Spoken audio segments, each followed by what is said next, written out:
আপনারা জানেন যে কৃষি প্রধান দেশ, সরকার বলে কৃষক বাঁচলে দেশ বাঁচবে, কিন্তু আজকে সরকার এই কৃষকদের কাছ থেকে খোদ কৃষক তারা ধান বিক্রি করতে পারছে না। কৃষক উৎপাদন করে ধান, সরকার কিনবে বেশি চাল।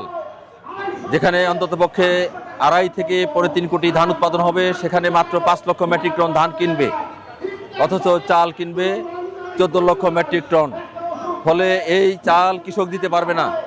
আমরা দেখছি এখন ভরা মৌসুমকালে অন্ততপক্ষে এই সমস্ত কৃষক যারা ধান বিক্রি করতে পারছে না, একদিকে প্রাকৃতিক দুর্যোগ, অপরদিকে শুকনা ধান সর্বোচ্চ 700 থেকে 800 টাকা মন বিক্রি করছে।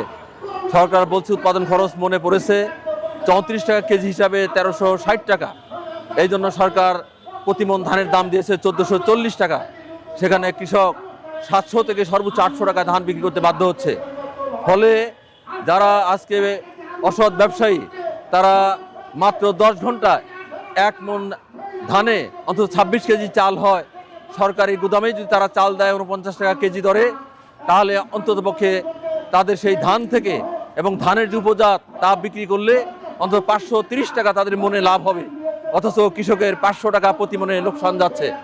সরকার একদিকে বলে কৃষক বাঁচলে দেশ বাঁচবে, অপরদিকে সবচেয়ে অবহেলা। আপনারা জানেন 11টা বিগত সরকার, ওই অন্তর্বর্তীকালীন সরকার 11টা কমিশন করেছিল।